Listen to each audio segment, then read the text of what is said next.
Thank you very much. I think you gave me a page. I think it's this one here. Okay. I could be wrong.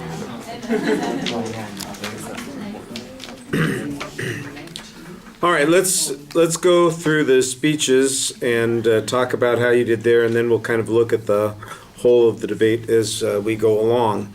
Paulina, I thought everything was very well organized at the beginning. It's easy to follow. You had distinct supporting claims. The inherency argument is pretty straightforward. You're just having to describe what the current law is, and so you kind of do that in the introduction as sort of background information. Most of your argument is based on the significance issue, the cost of living argument, the loss of jobs, and the unfairness issue.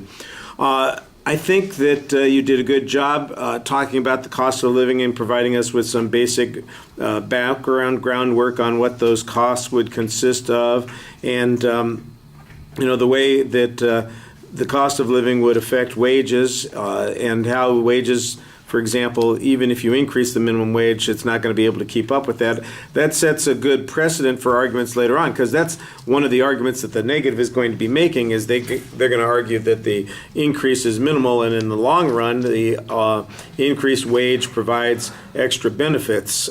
So if you don't have that argument set up strongly at the beginning, it's going to be a problem.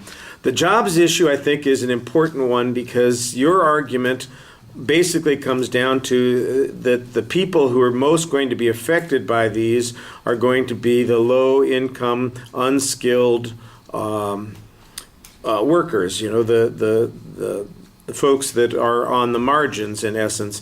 The idea that a lot of these folks, for instance, are going to be locked out of jobs and they're going to have to compete better. One of the arguments that gets made later on by the negative is, oh, well, you're going to improve your workforce, you're going to improve absenteeism and all those sorts of things.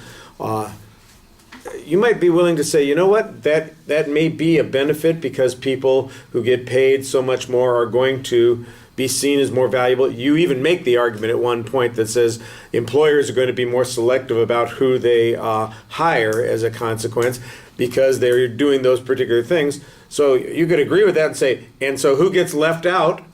The people who are least qualified, the ones who are hurt the most by poverty, the ones who have the least ability to improve. And you set it up at the very beginning, which I thought was a good thing to do. It says you got to get your first job someplace, and who's going to hire people for their first job at $15 an hour? That seems like it's a ridiculous standard. And I think that's kind of the argument that you want to keep coming back to. I thought you set it up at the beginning. I didn't think that it came up as often as it should in the argument, in the rest of the debate, I should say.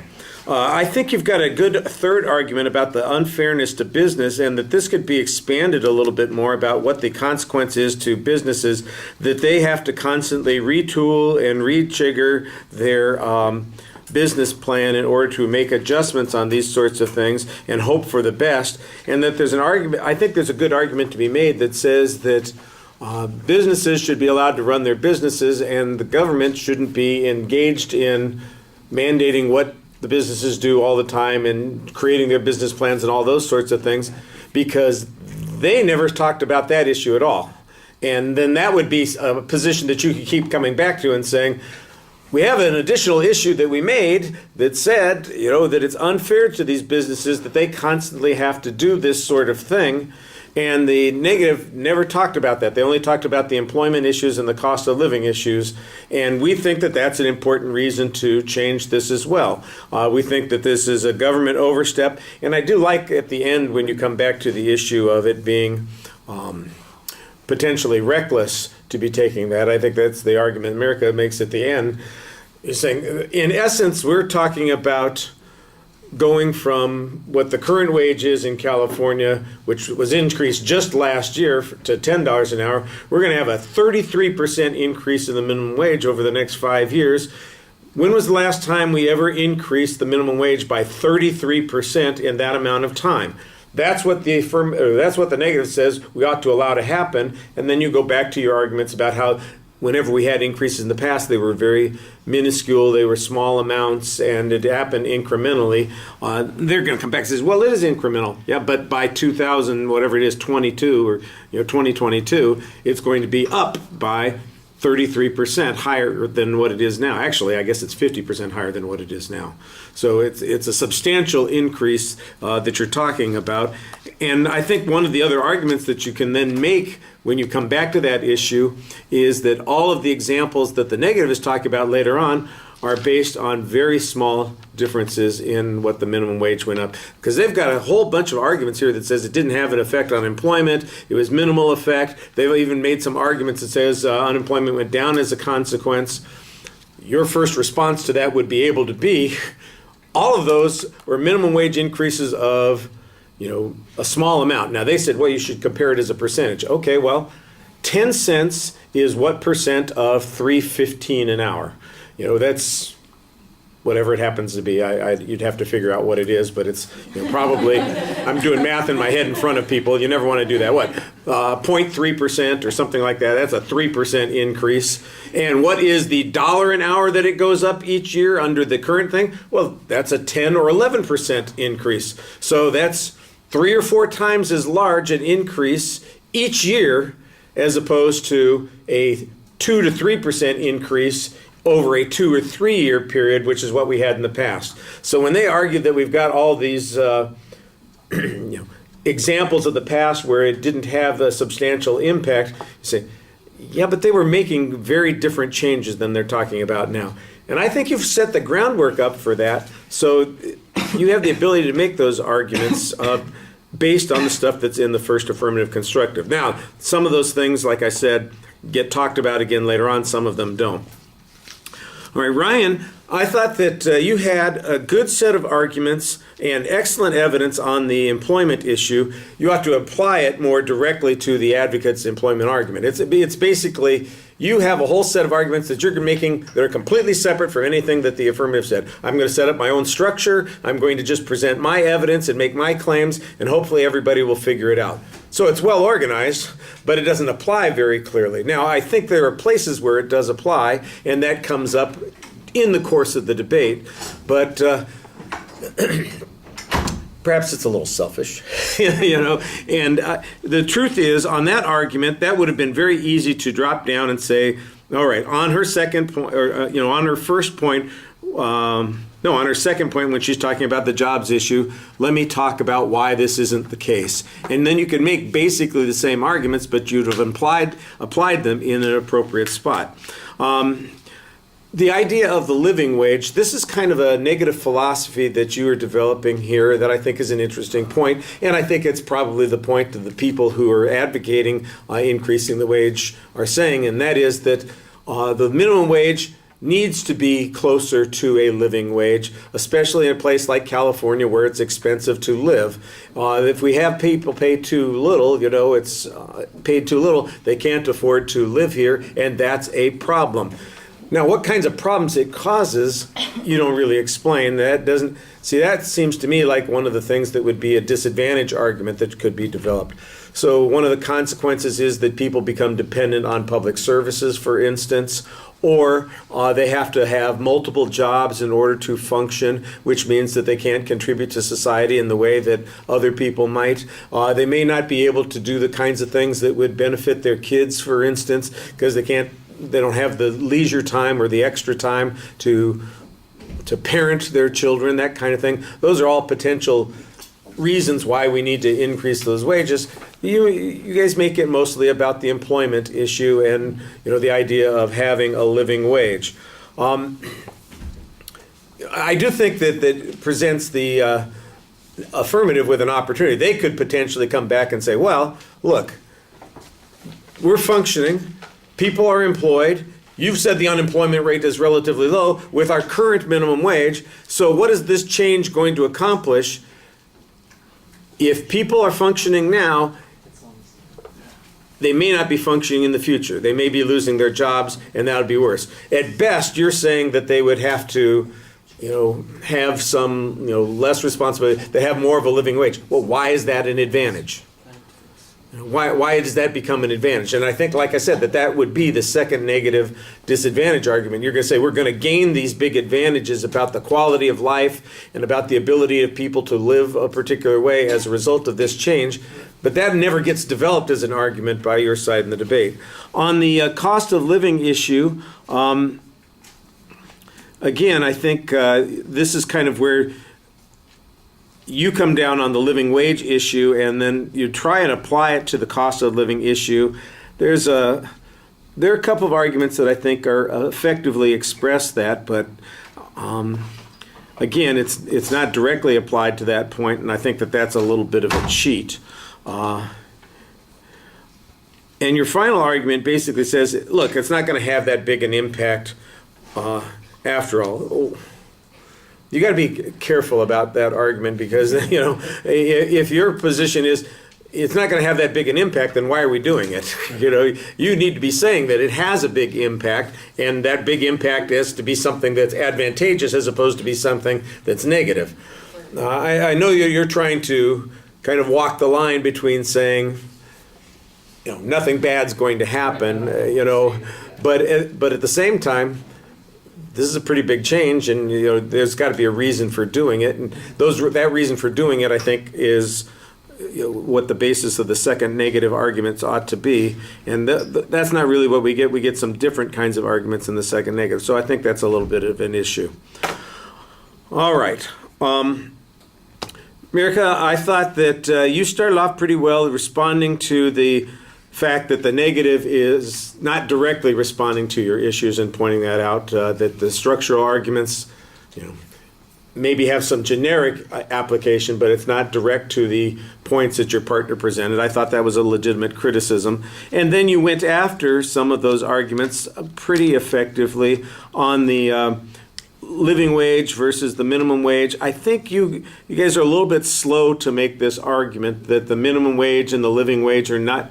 You might agree with them that they're not the same thing. And even though they come back with this argument later in the debate that says, Franklin Roosevelt said that it ought to be the living wage. Well, the truth of the matter is Franklin Roosevelt didn't invent the minimum wage by himself. And it has, Franklin, that's 85 years ago. And I don't think anybody thinks that we ought to be paying teenagers a living wage when they're working in a hamburger joint. So you can raise a family on this living wage when you're working in a hamburger joint. So,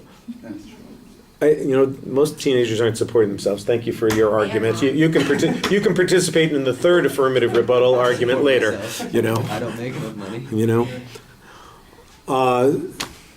What was I saying before I was so oddly interrupted? Sorry. They're not supporting themselves. Yeah. The argument is that people get paid a minimum wage primarily to avoid exploiting them, not because we don't want people to support themselves. It's like it's an entry level job. It's a minimum wage. By the way, when they come back and talk about the average wage, well, the living wage will be close to the average wage. Let's remember what an average is. The average is somewhere between the highest and the lowest that's going on. In essence, they want to say, we want to get rid of the lowest, which means automatically that the average is going to be higher. That's just math. It doesn't disappear. So you kind of have to look at those issues a little bit more holistically and say, if the minimum is now $15 an hour, then the average is going to have to be higher than that because nobody's getting less than $15 an hour. Everybody's getting more than $15 an hour. And unless everybody stays where they are, in the middle, which is unlikely to happen, that's going to have an effect on inflation, which is the position that you're taking. And you have a vague reference to it at some point. I'm trying to remember where it was. Whether it was in your constructive or it was in the first affirmative rebuttal, where it comes down to, a paramedic's going to be looking and saying, well, I could be flipping burgers and making the same amount of money, and I've worked hard to get to this particular position. They're going to want something more. Who said that? Was that? I did, yeah. That was you. So that was in the second affirmative. So I think you need to say, it's not only going to have inflationary pressures when it comes to the issue of what people have to pay for goods and services, it's going to have inflationary pressures on wage push inflation. In other words, exactly what you're talking about. The guy who has gone to school, prepared himself, and now looks over his shoulder and sees the burger flipper making as much money as him and going, well, wait a second, I should be getting more money than that and demanding more money of that. And that's going to increase prices also. And I think there's a reasonable argument to be made there. That doesn't get developed here except you mentioned it as an issue. And that, I think, needs to be developed a little bit more. So I could follow your arguments and apply them very directly to what was being said by the advocate. So that was good. You made a good effort to try and apply those arguments. Then there were a couple of places where you extended your partner's arguments. So that was pretty straightforward. So structurally, everything is good there and easy to follow. All right. Daisy, your issues are not bad issues, but they're not exactly disadvantage arguments. Some of them are attempts to minimize affirmative significance again. I think this is where you guys need to work a little bit more closely together. What is the advantage of having a living wage as opposed to having just the minimum wage? What do we get as a consequence? And I think that you want to build your argument a little bit more completely. I like the idea that you've got here that there's going to be a change in the way people work, that there's going to be a change in the way businesses operate, that they are going to benefit in the long run from this, and that's something that will be lost if we keep the current operating system. Now, you're basing this on a projected outcome that the minimum wage, increasing it to $15 an hour is going to produce these particular benefits. And I think that you build some good arguments for that with a couple of the examples that you have. But then you kind of have to phrase it as a consequence. If we don't do this, we're never going to get to this point. And if this is a good thing to have, we're going to lose it as a consequence. In the way it's presented by you, it mostly just sounds like it's a way of diminishing any of the significance claim that they're presenting. It's not a negative reason for keeping the wage increase as it's going. It's a argument that diminishes their significance claim at best. And I think you want something a little bit stronger than that. And then we're back to making some of the arguments about what the impact's going to be on cost of living and that sort of thing. I think you've got a couple of pieces of information. One I thought was pretty good. The other one is a little bit odd. The one that was a little bit odd, we've got the one business owner who is suggesting how great this is all going to be for businesses. I don't know what they didn't really respond to it that particular way, except they did at one point say, well, it's just some business owner who says this kind of thing. But I think that's a legitimate question. It's like, why do we think that some paralegal company owner is a good descriptor of what's going to happen to businesses when their wages increase? Maybe it's good for that person's business, but in general, if you're having to increase the wages of your employees by 50%, we know we've got this other experience here that we can look at to see that's problematic. So yours is kind of a little bit theoretical on that point. The evidence that I thought that you presented that was pretty effective is that kind of consensus opinion that says it has a minimal impact on wages, which again I think is a little problematic because at the beginning, I think you've got a contradictory position. You say, at the beginning, we're going to get inflation anyway, one way or the other. And then later on, you're saying, well, we're not going to get inflation. And I'm going, well, wait a second. Which position is it that you're taking here? That there's going to be an inflation, but nobody's going to be hurt by it, or that it doesn't cause inflation? Those seem to be slightly contradictory positions. And so there was some problem figuring that out. But like I said, I like that last, well, it's not the last piece of evidence, but it's near the end of your constructive speech where you're saying, new research seems to suggest that there is a minimal impact on employment, that it's not that disruptive, and in the long run, people benefit. And that's kind of one of those on balance kinds of arguments that at the end of the debate, when you get to in the rebuttals, that you'll want to be referring to. At the end of this argument, given everything that's been said, why should we believe that things are going to be better? Well, because new research by a consensus of economists, including Nobel laureates, found that there's a minimal impact on unemployment and a big impact on the conditions of employment, and that's the most important thing. And that's why working for living wages is better than worrying about the negative impact on unemployment. All right. I'm not trying to do the same thing that we got over here and create a third affirmative rebuttal argument here. But they make reference to this CBO study about how it's going to have minimal impact.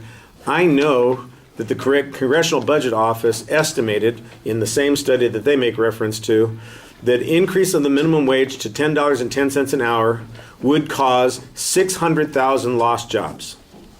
And I'm thinking, that's a pretty good number. You're kind of piecemealing it. In Oregon, they increased it was 55,000. And in Seattle, they've had a decrease of employment and that sort of thing. I'm going, where's the kind of consensus number? Where's some reason to believe that we're going to have 3% higher unemployment, or we're going to lose a number of jobs that we would have added anyplace? And by the way, I think that's another one of those arguments to make that says the unemployment rate is not always a reflection of the lost jobs, because you might in fact have expanded and produced even less unemployment had you not increased the minimum wage. So when they say, well, it's been forever since we had the minimum, the unemployment rate down below 5%, and you might turn around and say, maybe one of the reasons is that because every time you get that close, they increase the minimum wage, and suddenly we can't break that barrier. We can't get unemployment down lower. We can't get those people those extra jobs because the wages keep going up. I think there are just some ways to make those kinds of arguments, and I think you're missing some opportunities to press them on that. I think they get away with a lot of stuff because they've got some good statistical information on unemployment that you need to be able to respond more effectively to. Paulina, I'm kind of jumping around here. Ryan, I think, let me go back to the first negative rebuttal. Ryan, I think you picked out a few points that were important, that unemployment stuff that you presented. I think you're right. You say, look, I talked about unemployment. I don't know what they're talking about. I didn't ignore it. You just put it in a different place. But I think you come back and say, look, when we had these increases in 96, 98, 2001, 2014, unemployment went down. There's no reason to believe that the claims that they are presenting here. Now, yours are generic historical examples. They're talking about contemporary stuff. There might be a reason why yours should be more acceptable. I think this is where you begin to make those contrasting arguments. We get back to that argument about, well, if you can't afford it, leave. I guess there's a value argument to be made there. But that's back to the position where you guys should be saying, if they can't afford it, how the heck are they here? They're already here. Somehow they are managing to get by with the wage that they've got. And it could be very well because they've got multiple jobs, or, for example, that they are not the primary earner for their family. That doesn't come up much as an issue here. I thought I heard one or two references to it. That it's basically, they're secondary earners. They are like, college students or teenagers who are living at home and they need supplemental income, but they're not buying a house. They're not feeding the whole family based on their minimum wage job. And that's one of the reasons that they can continue to function here, because they're not trying to live on the minimum wage. They're trying to improve themselves, go to school, but they have to be able to pay for some things as they're doing that. That's, I think, maybe the way you get around that argument instead of saying, move, which is the way it comes across. And that's not really what you're saying. I think your argument is economically, if this were true, economically, people would have to move. If you can't afford to live here, then you would have to move. That's all there is to it.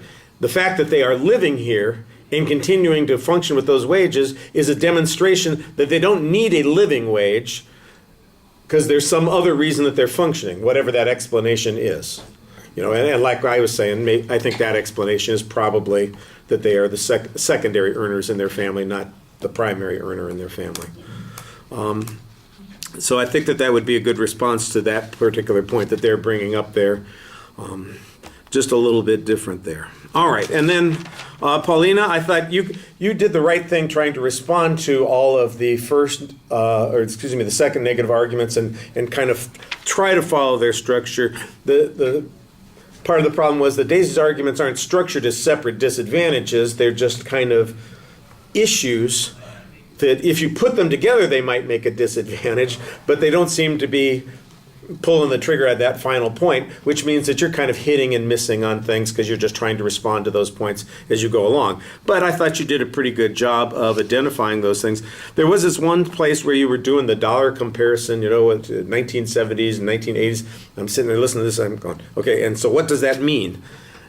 And I know that you did it, and I know that, but what does it mean? Does that mean that the wage increases in the past in the minimum wage were less impactful on the economic situation or more impactful? Or are you saying the ones that we're having now would be more impactful because they would represent more? I was just calling her out because she said that inflation wasn't a big impact, and she stated those 2 years, so I went ahead and did the Yeah, well, so what was the inflation in those years? See, that would be, to me, that would make a little bit more sense. What was the rate of inflation at that time as opposed to, let me compare dollars from different eras. I'm going, well, that doesn't help me that much in this particular circumstance. If you could say when they put in the 50-cent an hour increase in the minimum wage in 1970, that the inflation rate for the next 5 years was 7 to 12%. Okay, I can see a relationship that's going on there. It contributed to inflationary pressures. Same sort of thing. They say unemployment didn't go down. Well, maybe unemployment didn't go down in 96, 98, and 2001, but inflation did go up substantially. And we think that the loss of jobs are jobs that would have been created instead. They didn't necessarily lose the jobs that they had, but we didn't create those jobs. And we had the inflation issue if you had some data like that. So, like I said, I didn't think that number that you're presenting clearly made the argument that you were trying to make. So that was a little bit confusing. Let me see. Oh, and then you've got the statistic that says that only 2% of people are trying to get by on the minimum wage. Basically that comes back to the whole argument that we were talking about before. It's a very small part of the population that is trying to function, living on the minimum wage. The vast majority of people who are minimum wage earners are in other categories, and I think that feeds the arguments that you're presenting. They're entry-level job earners, like those folks who are trying to get their first job.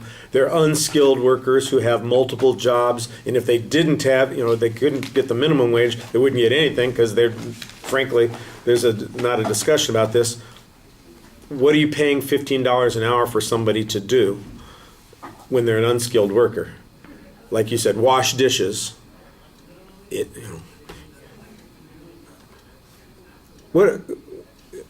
was kind of interesting to me because it seemed to me like this would be an argument that you guys would make, that all of those unskilled workers would ultimately be replaced by machines. I mean, I brought up the technology a little bit. Yeah, but it's like we're going to get dishwashing machines. We're going to have people will be ordering at kiosks in McDonald's, that sort of thing. It'll be serve yourself at the grocery store, self-checkout, all that kind of stuff. In essence, the argument is their jobs are just going to disappear and they're going to be automated. And the people who, pack up the pallets at Costco or Sam's Club, they're going to get the jobs because somebody has to get them, but they're going to take the most skilled, the people with the greatest work history. They're not going to hire all these poor people that need the jobs because they don't have any skill. They don't have any experience. And some of them, of course, don't even have, like you said, they're immigrants and they're struggling, and you're going to go, and what are we going to do? Leave them hanging out to dry? That's basically what's going to happen. And I think that's a much more appealing argument than leave the state and go someplace else. That'll be a little bit more persuasive. Right, and then I thought the last two speeches did a pretty good job of trying to summarize what the arguments were in the debate. Did you hit everything? You don't have time to talk about everything, but you do kind of come up with some of the points. I think that you did a good job kind of saying, look, we want to be moving toward this idea that wages ought to reflect what people have to do to be able to live, and that there's something wrong with this. There's a value argument behind this, and we should stand for that value. We don't think there's going to be a significant impact on employment, and Ryan presented a whole bunch of evidence that suggested that's true. We think that we're going to lose the value of the living wage if we don't increase this, and that's an important value, and that's why you ought to stick with the current wage situation that we're at.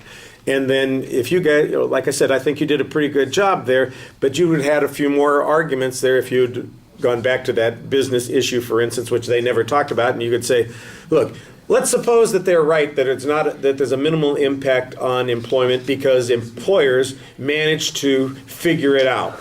And let's assume that the cost of living stuff works itself out because in the long run, employees earn more money, so they'll buy more product and they can afford to buy stuff and everything. Still, this change requires employers to figure out their employment schedule and how many people to hire, how to readjust their hours because the government said to do it.